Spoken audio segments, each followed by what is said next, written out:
I wanted to take just a quick few minutes to discuss what the results of this experiment might look like and talk about how to interact with them. So there's a sample table on the iLearn site that you can check out and see sort of how you should structure your own table. But I wanted to kind of explain the components of it and the results so you would have a better understanding of what you're actually looking at. So here we've got a table with an appropriate uh, table legend at the top of the table describing the information which is in the table. And then you can see that within the table, I've got a series of columns, query, database, match ID, start, and strand, e-value, species, and summary, which provides some information of all the different matches that I found when I took this unknown sequence and I compared it to existing databases. So again, we're targeting two different databases, the NCBI RefSeq database and the repetitive element family database DFAM. And what I want to do is I want to see where on the genome I find these different types of elements. And you can see for sequence one, I only found 3 elements, 2 repetitive elements, and 1 element from the reference sequence database. It was a non-coding RNA. And otherwise, I found a line, an element, a piece of a retrotransposon, and also a DNA transposon. In sequence 2, I found a lot more information. So I'm just going to show you, it's a little more complicated in this case. So I'm just going to show you this example so that you could understand how I translated it into this table. So if we look at the result from blasting this sequence, and again, I reduced the number of things that it reported to only 10 items. You can see that we can see these items have been reported. One of the things that you might note is that a lot of them look very similar, excuse me, corticotropin releasing factor receptor receptor 1 like is seen across multiple different species of Xiphophorus and apiciliid species. These are all actually species which are relatively closely related to the one that we're looking at. And if you look at the graphic summary, you can see where they're lined up. And so you can see that a bunch of those hits line up on one section of your sequence. And this is the total length of the sequence. And some other of them line up in this other section. If I then go and click on alignments, I'm most interested in what is the best match that I was able to find. And so in this case, these two matches are approximately the same, so it doesn't really matter which one you pick. But we'll just take the first one for just the sake of argument. And what you can see is it shows your query sequence up top here and your subject sequence. So this is the Xiphophorus sequence on the subject, and your P-Coleopsis monica sequence up here is the target. And it shows the region where you have a match. And so what I did is I took this region, so starting at base 14,103 and ending at base 14,223, and I added it to my table, right? And so the information I recorded was the number, the sequence identifier, not the complex one, but the simple one that's on the table, what database it came from. I then used the match ID, which can be found right here, right? And I pasted not just the plain text, not the hot link. And then I put the interval down, and I put down a plus, and the plus indicates what strand the match was found on. So in this case, because this number is lower than this number, that means it's going along the top strand of the DNA, so that this is on the plus strand.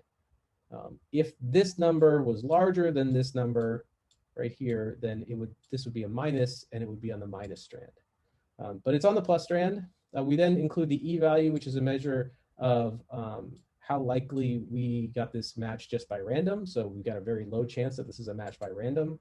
And then I identified what species this match came from and some information about the actual hit itself. And so here I went and got this information from this part of the result. If I wanted to get more information, I can actually click on this link and it'll connect me to a report on this target that is stored in GenBank. And so this might give you some additional information if you were curious about it.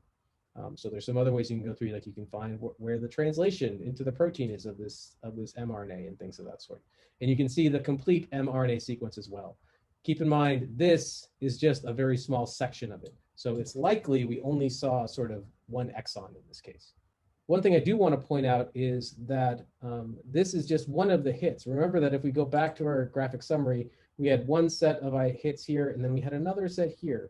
And this is a better hit than this one right here. We can see the difference in alignment score. And if we go down and we look at what we have there, we can see this section of alignment scores. And if we go down and we look at what those results were, we can see that it's actually on a different region, right? So here it's at this 10,282 to 10,392, whereas the other hits were all at this interval. So it's in a different part of your sequence. So we'll want to include this on our table as well. And as you can see, I've added it to the table here, right? So I added all the same information that I had in the previous line and added it to this section. Notice that when I list the elements on this table, I am trying to keep them in the order that they would appear on the sequence.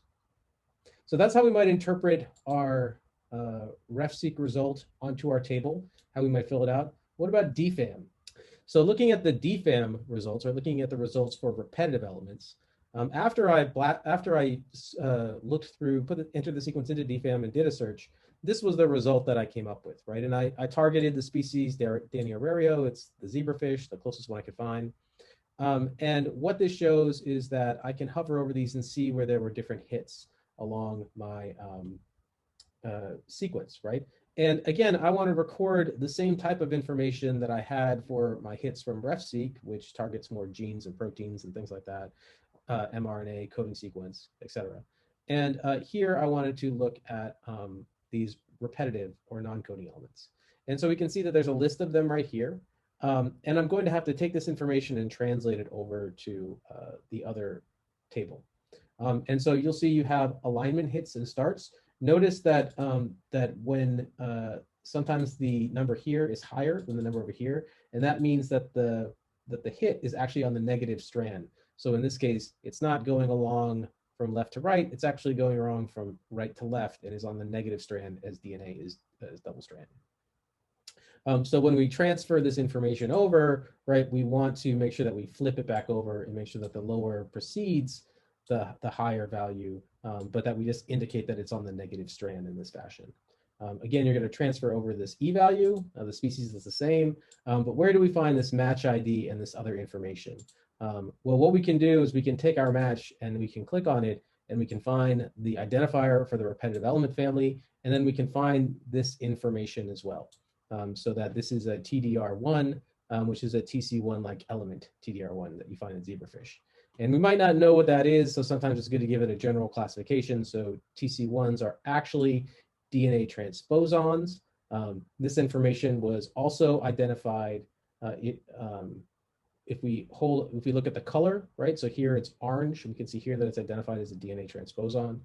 So this will help us identify and fill out the information here. So all I did was I copied and pasted in that identifier, and then I said, hey, this is a TDR1 DNA transposon TC1-like element TDR1. I didn't keep the Dani Aurario part because I already knew it was from that species.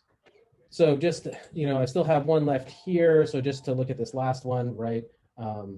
What I would do is I would just say, well, yeah, it's going to be on the sequence. It's the DFAM database, so I can just start entering this information. I can then look at the database. I can see that it started.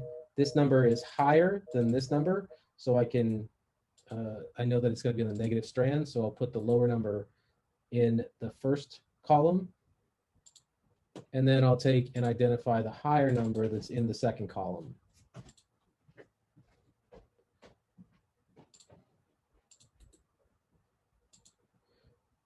I'll put a minus here because it's on the negative strand, and then I'll want to copy over the E value, which measures, how likely was the hit that I got just by random chance alone. And here the probability is very low. Again, this is all from Dani Aurario. And then I can click on this link and I can see what information I can find. Here is the identifier for the family. I can paste that in. And then I'm going to want to add in a little bit of summary information so I know something about it. And here, what I'll do is I'll copy over this information and get rid of the unnecessary characters. And so I have a little bit of information about what each of these entities are. Some things to keep in mind as you're looking at this, like there are some descriptions here which actually tell you something about what you're looking at. So these are might be useful for in your paper when you want to talk about what it is you found. And there are other things in here. You can look through these different components and see if there's anything in here that you would like to discuss in greater detail. There are lots of other components we can talk about. This is where you can see where you might find these things in the Deinorario genome. Notice that there's a lot of them.